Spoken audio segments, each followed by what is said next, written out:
In 1979, a popular TV series featuring an animal companion in a leading role, BJ and the Bear, premiered on NBC. The show starred Greg Evigan as Billie Joe BJ McKay, an itinerant freelance trucker who traveled across the nation in his red and white Kenworth K-100 Aerodyne semi-truck with his faithful furry friend Bear, a chimpanzee named after famed University of Alabama football coach Bear Bryant. The show was made at the peak of the CB radio and trucking craze that swept across the U.S. following the success of the 1974 TV series Moving On, the hit 1975 C.W. McCall song Convoy, and the films Smokey and the Bandit, White Line Fever, and Convoy. BJ and the Bear was initially met with positive critical reception and high ratings, but after declining viewership, the series was canceled in 1981, after airing for 3 seasons. The quirky series was Greg Evigan's most prominent role. He got his start acting in theater, making his Broadway debut in a production of Jesus Christ Superstar. He followed that up with a starring role in a stage production of the musical Grease. Evigan's Hollywood debut was in the 1978 feature film Scorchy. While that movie is seldom remembered, it did help him land his memorable role in BJ and the Bear. Following the cancellation of the series, Evigan continued to appear on numerous TV shows throughout the 80s and 90s, including My Two Dads, Tech War, Melrose Place, and Seventh Heaven. From the 2000s onward, Evigan has appeared in film and TV series like Big Sound, Arizona Summer, and General Hospital. While he managed to keep his acting career alive for the last several decades, he does realize his role on BJ and the Bear is the one people most remember him by. Even so, he seems to believe the show couldn't be made today. Join Facts First as we reveal why Evigan thinks BJ and the Bear would not be well received in modern times. The late 70s comedy about the trucker who roamed the highways with his bear companion probably wouldn't be made today due to animal rights concerns. Talking to entertainment outlet Page 6, Evigan shared that the ape actor unfortunately didn't enjoy a peaceful retirement. He said that looking back on things, he wishes he'd known more so that he could have tried harder to ensure Bear had a better life after the show ended.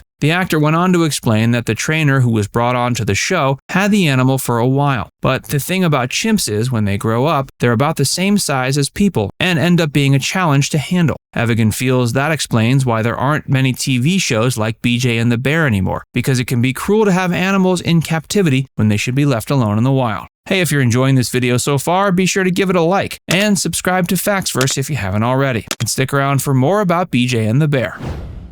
The chimp was involved in a gruesome attack. A man named St. James Davis adopted an orphan chimp he found on safari in Africa about 4 decades ago. An article published by ABC News in 2005 reported that Davis, who was then 62, was in a medically induced coma in California after his nose had been chewed off and his limbs and genitals mauled in a violent encounter at a wildlife preserve earlier that year. Davis and his wife LaDonna had visited the preserve to see the chimp they adopted when 2 of the other male chimpanzees suddenly attacked them. The largest male chimp took off Davis's nose and viciously thrashed his body, while the smaller one went after his feet. Eventually, a ranch hand stepped in and shot the 2 chimps, killing both. The Davises' relationship with the chimps began happily enough. After St. James brought the orphaned ape home, one of the first people to meet him was LaDonna. The couple named the chimp Mo, and he quickly became like a member of the family. Evidently, Mo even served as ring bearer at their wedding. He would sit in their bed, dine at their table, and make PB&Js for his human parents. Eventually, Mo's popularity spread beyond the Davis' town of West Covina, California. When Hollywood talent scouts caught wind of his abilities, Mo was one of several chimps cast in BJ and the Bear. Years later, in 1998, things took a dark turn for Mo and the Davises after Mo jumped from his cage and ran into the neighborhood.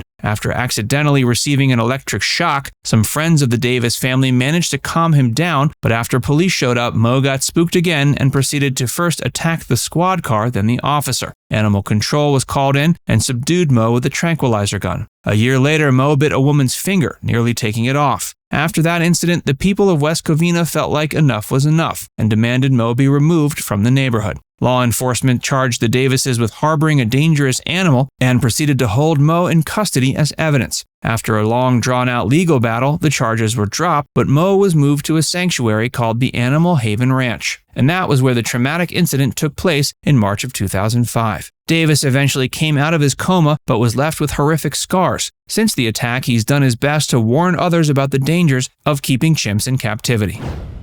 The truck is still truckin'.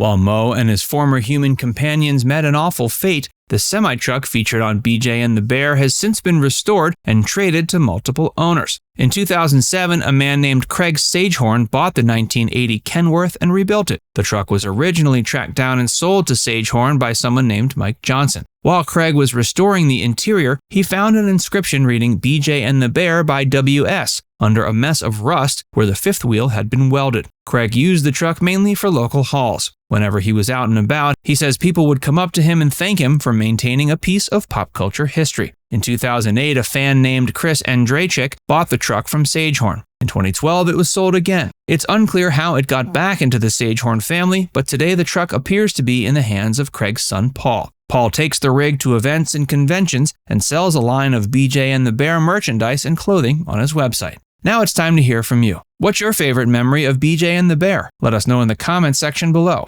And before you go, make sure you give this video a like and subscribe to Factsverse if you haven't already. Click the bell icon to stay updated on all our latest content.